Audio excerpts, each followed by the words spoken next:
Penuntun Saat Teduh Sinode Gereja Kristen Jakarta, Sabtu 17 Juni 2023. Lakukanlah kehendak Allah. Dari 1 Yohanes 2 ayat 17b. Tetapi orang yang melakukan kehendak Allah tetap hidup selama-lamanya. Saudara, Thomas Watson dalam perenungannya menuliskan demikian. Rancangan agung Allah di dalam firman-Nya adalah menjadikan kita pelaku-pelaku kehendak-Nya.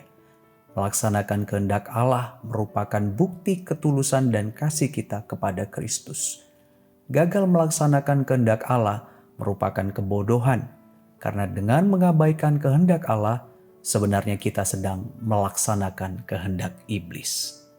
Saudara, Rasul Yohanes menasihati orang-orang Kristen mengenai dasar keyakinan mereka dalam menolak kesenangan-kesenangan dunia yang pasti akan berlalu, serta menikmati untuk melakukan kehendak Allah. Kematian dan kebangkitan Kristus Yesus menjadi dasar keyakinan mereka. Mereka menjadi anak-anak Allah yang dipersatukan di dalam Kristus Yesus untuk mati terhadap dosa, termasuk kesenangan-kesenangan dunia yang fana ini. Mereka tidak lagi meletakkan kebahagiaan mereka pada dunia yang pasti menghilang ini, melainkan hanya pada Allah. Mereka dipersatukan di dalam kebangkitan Kristus untuk hidup bagi Allah.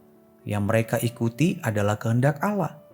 Kata kehendak dapat diartikan keinginan, hasrat Allah yang selalu berkaitan dengan kebenaran, keadilan, kekudusan, kebaikan-Nya.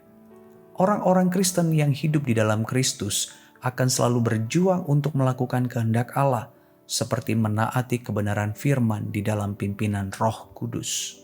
Selain itu, memperjuangkan keadilan bagi sesamanya, melakukan hal-hal yang kudus dan bukan lagi yang cemar, membagikan kebaikan, kemurahan hati, kasih kepada sesamanya, berdasarkan kasih yang telah diterimanya dari Allah. Saudara, kasih kita kepada Allah akan ditunjukkan dengan melakukan kehendak-Nya.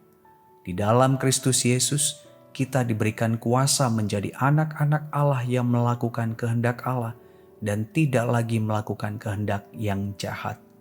Dari dalam hati kita akan selalu rindu dan bersedia menaati kebenaran firman Allah, memperjuangkan keadilan, menikmati hal-hal yang kudus dan bukan lagi yang cemar, serta senang untuk membagikan kebaikan, kasih kepada sesama kita. Hal ini kita lakukan karena kita telah menerima kebaikan Allah melalui pengorbanan Kristus Yesus. Salah satu wujud nyata keserupaan kita dengan Kristus Yesus adalah kesukaan hati yang bersedia melakukan kehendak Allah di dalam pertolongan Roh-Nya pada setiap musim hidup kita. Lakukanlah kehendak Allah yang memberi sejahtera. Murid Kristus sejati terus berjuang untuk melakukan kehendak Allah yang memberi kehidupan dan melawan kehendak si jahat yang membawa kematian. Tuhan Yesus memberkati.